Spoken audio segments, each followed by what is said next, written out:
Hello बच्चों, आप सभी का स्वागत है एसएस कोचिंग क्लासेस में। मैं राम सिंह। हम लोग पढ़ रहे थे केमिस्ट्री का बेसिक, जिसमें हमने 2 पार्ट कंप्लीट कर लिए। आज तीसरा पार्ट है। पहले पार्ट में हम लोगों ने देखा था कि परमाणु की संरचना किस तरीके से होती है और अब्बाउ का नियम हम लोगों ने देखा था। दूसरे पार्ट में हम लोगों ने देखा कि किस तरह से किसी भी एलिमेंट का हम इलेक्ट्रॉनिक विन्यास करते हैं और अपवादों को देख लिया था। आज जो हमारा अगला टॉपिक है उसमें हम लोग देखेंगे आयनों का इलेक्ट्रॉनिक विन्यास। यहाँ पर आयन का मतलब क्या है? आयन का मतलब ये है कि जब किसी एलिमेंट के ऊपर पॉजिटिव या नेगेटिव चार्ज हो, उस कंडीशन में किस तरीके से इलेक्ट्रॉनिक विन्यास करते हैं। तो आइए सबसे पहले ये समझ लेते हैं कि आयन होते क्या है। तो किसी भी एलिमेंट के ऊपर यदि कोई चार्ज उपस्थित है तो उसको हम लोग क्या बोलते हैं? आयन बोलते हैं। क्या बोलते हैं? आयन। अब यहाँ पर ध्यान से देखिए, सबसे पहले हम अगर बात करें तो ये हमारे पास है आयन। आयन, आयंस यानी आयन। तो आयन हमारे पास कितने होते हैं? 2 प्रकार के होते हैं। कितने प्रकार के होते हैं? 2 प्रकार के। एक तो आपका होता है धनायन, धनायन, और धनायन को इंग्लिश में क्या कहा जाता है? कैटायन। और दूसरा आपके पास होता है ऋणायन, और ऋणायन को इंग्लिश में बोला जाता है एनायंस। अब यहां पर देखिए, धनायन कब बनता है, ऋणायन कब बनता है, इस बात को हमें थोड़ा सा समझना होगा।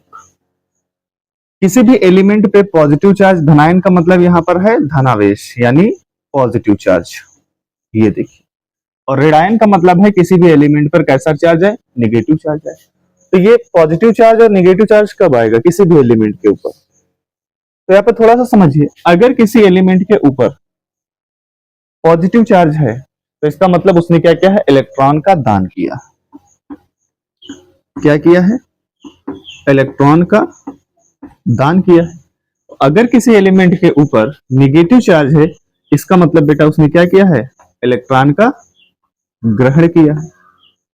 यानी इसने क्या किया? इलेक्ट्रॉन को डोनेट किया है। धनायन तभी बनेगा किसी एलिमेंट जब इलेक्ट्रॉन को डोनेट करेगा, और किसी एलिमेंट के ऊपर निगेटिव चार्ज तभी आएगा जब वो इलेक्ट्रॉन को क्या करेगा? ग्रहण करेगा।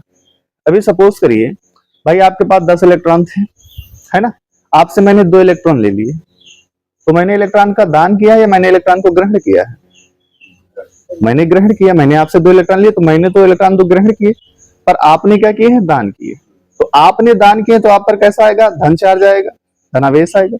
और हमने ग्रहण किया, इस पर मेरे पे कैसा आएगा? ऋणावेश आएगा। अब सवाल यह है, क्या सर हर एक एलिमेंट इलेक्ट्रॉन को दान ही करेगा या हर एक एलिमेंट क्या करेगा? इलेक्ट्रॉन को ग्रहण करेगा? ऐसा नहीं है। तो यहां पर देखिए, एक रूल आया था, ऑक्टेट रूल यानी अष्टक नियम आया था। तो उसमें यह कहा गया कि हर एक एलिमेंट अक्रिय गैस के समान स्थायी होने के लिए, क्या होने के लिए? स्थायी होने के लिए वो क्या करता है? इलेक्ट्रॉन को दान करता है या इलेक्ट्रॉन का ग्रहण करता है, ताकि उसके वैलेंस शेल में कितने इलेक्ट्रॉन हो जाए?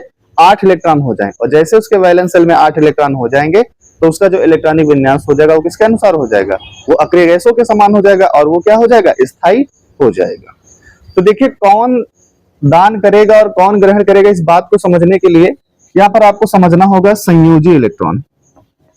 कल हमने इस पर एक बात की थी, संयोजी इलेक्ट्रॉन। सर ये संयोजी इलेक्ट्रॉन क्या होते हैं? आपने देखा था जब आप इलेक्ट्रॉनिक विन्यास करते हो तो परमाणु का जो सबसे बाहर का कोष होता है, सबसे बाहर का कोष होता है, और जो सबसे बाहरी कोष होता है उसी को संयोजी कोष बोला जाता है।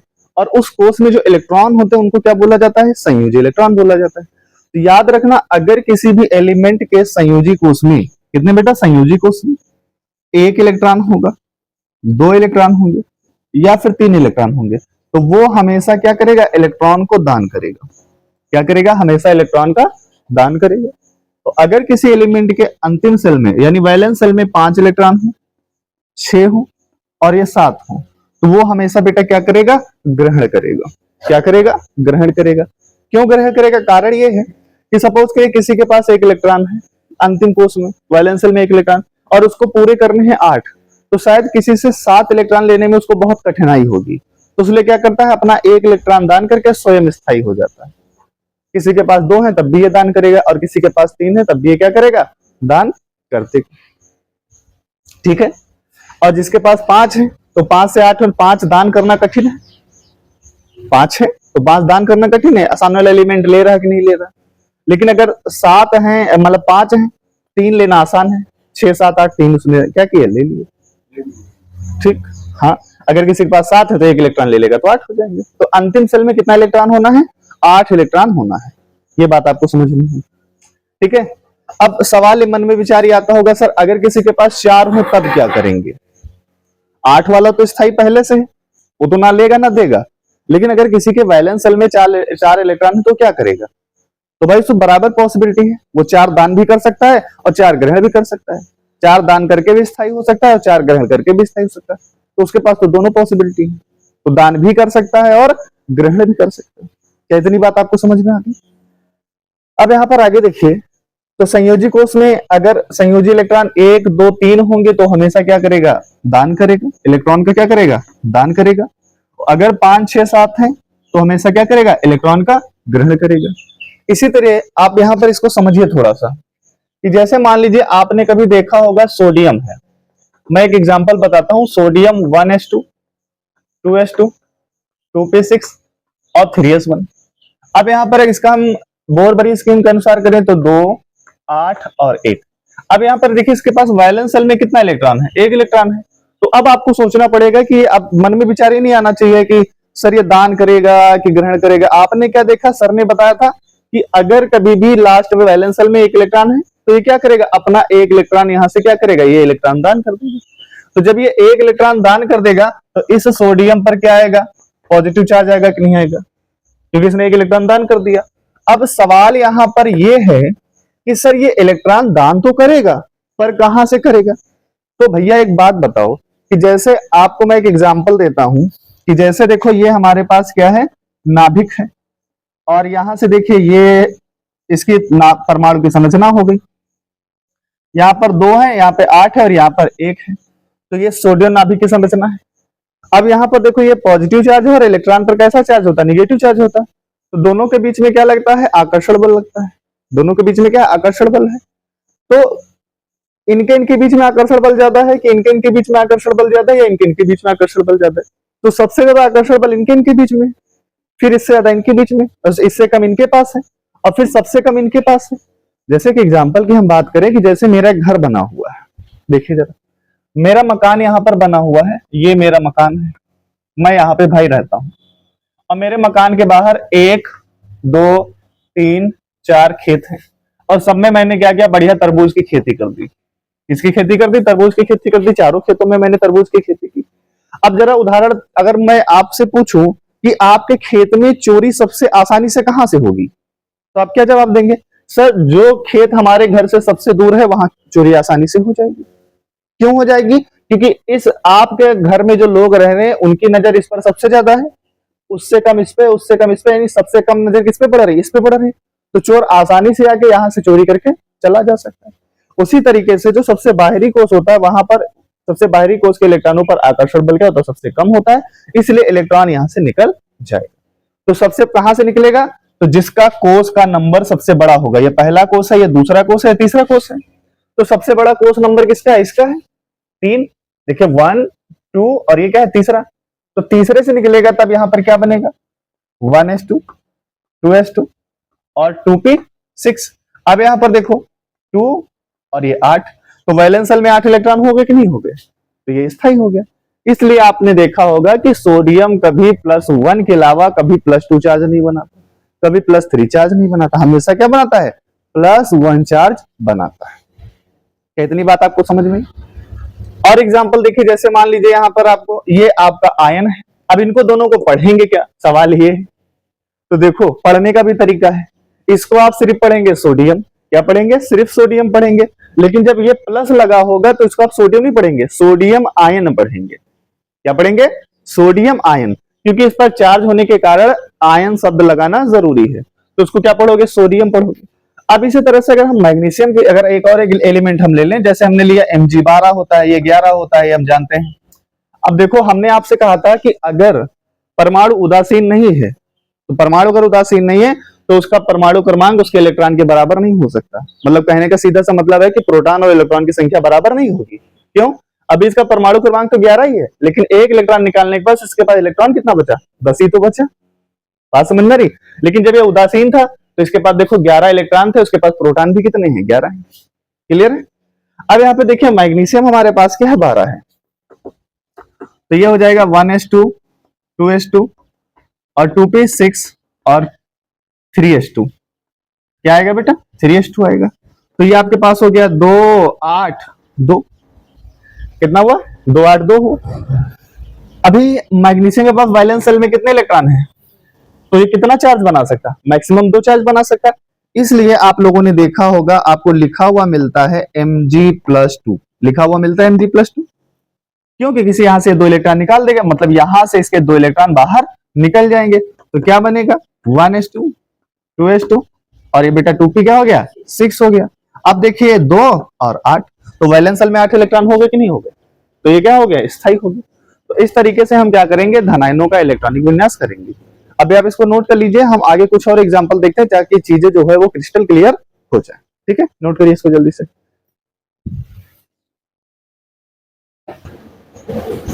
ठीक है, देखिए बेटा आगे कितना समझ गए आप लोग। अब यहां पर देखिए और हम कुछ एग्जांपल कर लेते हैं। तो सबसे सिंपल सी बात है, कभी भी आपको किसी आयन का इलेक्ट्रॉनिक विन्यास करना हो आयन का, तो सबसे पहले उसके उदासीन अवस्था में, उस परमाणु का उदासीन अवस्था में इलेक्ट्रॉनिक विन्यास कर दीजिए और फिर आपको आसानी हो जाएगी। जैसे कि एग्जांपल हम समझते हैं, जैसे यहाँ पर आपके पास है 13 एल्यूमिनियम प्लस 3, ये आपके पास दिया। अब आपको समझ में नहीं आ रहा इसका इलेक्ट्रॉनिक विन्यास करना कैसे है, तो आप पहले 13 एल्यूमिनियम का इसी तरीके से कर लेंगे, कोई चार्ज नहीं है मान के करिए। तो 1s2 2s2 2p6 और देखिए 3s2 और 3p1, तो 2 8 3। अब यहाँ पर कितना इलेक्ट्रॉन निकलना है? देखो अंत में कितना है? 3 है, तो 3 इलेक्ट्रॉन निकलना है, इसलिए इस पर कितना चार्ज आया है? 3 प्लस चार्ज आया है, तो 3 इलेक्ट्रॉन निकलेगा। तो कहां से निकलेगा? एक तो ये निकल जाएगा और 2 ये निकल जाएगा, क्योंकि बाहरी कोश सबसे यही है, तीसरा ये भी है, तीसरा भी, तो यहां से 3 इलेक्ट्रॉन निकल जाएंगे। तो 1s2 2s2 2p6, तो क्या हुआ? 2, 8 हो गया। कोई दिक्कत है यहाँ पे? फिर जैसे मान लीजिए आपको कॉपर का करना है, कॉपर 29। अब कल हमने बताया था कॉपर क्या है? कॉपर अपवाद है, एक्सेप्शन है। कॉपर क्या है? अपवाद है, यानी एक्सेप्शन है। ठीक है, तो कैसे इसका इलेक्ट्रॉनिक विन्यास हम लोगों ने किया था? 1s2 2s2 2p6 3s2 3p6 4s1 होता है कॉपर में, 4s1, और ये होता है 3d10। ये इसका अपवाद है कॉपर ना, तो इसलिए यहां पर s2 में 1 होगा, सॉरी 4s में क्या होगा? 1 होगा, क्योंकि अगर 2 था तो इसने एक इलेक्ट्रॉन इसको दिया था, कल की क्लास में मैंने आपको बताया था। तो यहाँ पे d10 हो गया, s1 हो गया। अब यहाँ पर देखिए सबसे बड़ी बात यह है कि यहाँ पर कॉपर 2 तरीके, एक तो +1 चार्ज कॉपर का बनता है और +2 चार्ज बनता है। क्या चार्ज बनता है? +1 और +2। अब यहाँ पर इस बात को समझिए, +1 का मतलब है कि इसमें एक इलेक्ट्रॉन निकालना है, +1 का मतलब एक इलेक्ट्रॉन निकालना है, तो इसका सबसे बाहरी कोश कौन सा होगा? आपके देखने में लग रहा हो 3d10, लेकिन हमने कहा था जिसका नंबर सबसे बड़ा हो वही बाहरी कोश होगा, तो बाहरी कोश कौन है? 4s1 है। तो जब 4s1 से एक इलेक्ट्रॉन निकल जाएगा तो क्या बनेगा? 1s2 2s2 2p6 3s2 3p6। अब ये 4s0 हो गया, आप चाहो तो इसको छोड़ दो, चाहो तो 4s0 लिख दो, तो मैं छोड़ देता हूं। तो क्या बचा मेरे पास? 3d10। तो अगर Cu+ का इलेक्ट्रॉनिक विन्यास आ जाए तो आपको इस तरीके से करना है। ठीक, अगर Cu+2 आ गया तब क्या करेंगे? तो देखो S से एक इलेक्ट्रॉन निकल गया, तो एक इलेक्ट्रॉन तो यहां से निकल गया, लेकिन इसने एक इलेक्ट्रॉन और निकाला है, तो जिस तरीके से इलेक्ट्रॉन भरता है उसी तरीके से निकल जाएगा। तो यहाँ पर इससे इलेक्ट्रॉन निकलने के बाद किससे निकलेगा? इससे निकलेगा, तो एक इलेक्ट्रॉन यहां से निकल जाएगा और एक यहां से निकल जाएगा। तो तब क्या इसका इलेक्ट्रॉनिक विन्यास होगा? 1s2 2s2 2p6 3s2 3p6 और 4s क्या हो जाएगा? 0, और यहां पर 10 में से एक और निकल जाएगा, तो क्या बचेगा? 3d9। अब यहां पर आपके मन में विचार एक ये ना आना चाहिए कि सर ये 3d9 हो गया, कल की डेट में आपने ये कहा था कि d9 होगा तो अपवाद होगा। नहीं, वो तो उदासीन अवस्था में है, जब ना उसने इलेक्ट्रॉन दान किया ना इलेक्ट्रॉन ग्रहण किया, तब उसके पास d4 या d9 है, तो अपवाद की श्रेणी में आ जाता है। लेकिन यहां पर इलेक्ट्रॉन दान करने के बाद d9 हुआ है, बात समझ में आ रही है? तो इसका उससे कोई तो यहां पर उससे कोई दिक्कत नहीं होनी चाहिए। ये बात आपको समझ में आई इतनी? एक और एग्जांपल यहां पर देखिए। अब जैसे मान लीजिए, या मैं एक एग्जांपल यहां पे और कर देता हूं आपको। जैसे 26 आयरन होता है, आयरन का बेटा कितना होता है? 26 होता है। और आयरन 2 तरीके के चार्ज बनाता है, Fe+2 भी बनाता है और Fe+3 भी बनाता है। कितना बनाता है, Fe+2 और Fe+3 भी बनाता है। अब यहाँ पर +2 का मतलब है कि यहाँ पर इसने कितने इलेक्ट्रॉन निकालने हैं, 2 इलेक्ट्रॉन का दान किया। और यहाँ पर इसका मतलब क्या है, इसने कितने इलेक्ट्रॉन का दान किया, 3 इलेक्ट्रॉन का दान किया। तो अगर आयन को आप इलेक्ट्रॉनिक विन्यास आप डायरेक्ट नहीं कर पा रहे तो आप सोच लीजिए आयन को हटा दीजिए, इस कंडीशन में लाइए, पहले इसका इलेक्ट्रॉनिक विन्यास कर लीजिए। ये करने का तरीका होता है आसान सा, 1s2 2s2 2p6 3s2 3p6 4s2 और 3d6। ये हो गया, देखो 2 4 10 12 6 18 तो 20 से 26 इलेक्ट्रॉन हो गए। अब सवाल ये है कि सर ये इलेक्ट्रॉन निकालेगा कहां से, तो इसका जो सबसे बाहरी कोष होगा, यानी जिसका कोषों की संख्या सबसे मतलब नंबर जिसका सबसे बड़ा होगा यहाँ पर, तो इसमें सबसे बड़ा नंबर किसका है, इसका है। तो यहां से एक इलेक्ट्रॉन निकालेगा, तो 1s2 2s2 2p6 3s2 3p6 और ये 4s तो 0 हो जाएगा, तो क्या बचेगा, 3d6 बचेगा। तो Fe+2 का ये इलेक्ट्रॉनिक विन्यास हो जाएगा। बात समझ में आ रही है। अगर Fe+3 का करना हो तो एक इलेक्ट्रॉन यहां से और निकल जाए, 2 ये निकल जाएंगे, एक यहां से निकल जाएगा, तो क्या बचेगा, 1s2 2s2 2p6 3s2 3p6 और 3d5 हो जाएगा। क्लियर। जैसे आपको दे दिया गया Ni+2 चार्ज बनाता है, 28 होता है निकिल। अब इसका आपको नहीं करना रहा तो सबसे पहले आप 28 निकिल का कर लीजिए ना, जो आप कर लेते हैं। ये देखिए आप इसका करेंगे तो 1s2 2s2 2p6 3s2 3p6 4s2 और ये 3d8 हो जाएगा। क्लियर है। अब इसने कितना इलेक्ट्रॉन निकालना, 2, तो कहां से निकाला होगा, सबसे बड़े कोष से, यानी यहां से निकाला होगा। तो क्या हो जाएगा, 1s2 2s2 2p6 3s2 3p6 और ये 4s 0 हो जाएगा, चाहो तो लिखो या छोड़ दो, और ये हो जाएगा 3d8। तो अब आप यहां पर देख पा रहे हैं कि आपको आयनों का इलेक्ट्रॉनिक विन्यास किस तरीके से करना। तो ये हमने धनायन की बात कर ली कि इसमें थोड़ा सा कॉम्प्लिकेशंस रहता है कि सर इलेक्ट्रॉन निकलेगा कहां से, तो जिसका कोष का नंबर सबसे बड़ा होगा जिस उपकोष का वहीं से निकलेगा।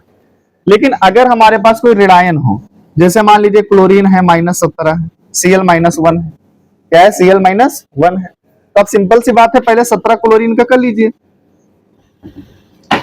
तो 1s2 2s2 2p6 3s2 और 3p5, तो 2 2 4 10 2 12 5 17, यानी 2 8 7 17 हो गए। तो अंत में कितने हैं, 7 हैं, तो एक इलेक्ट्रॉन ग्रहण कर लेगा, तो यहाँ पर क्या हो जाएगा, 8।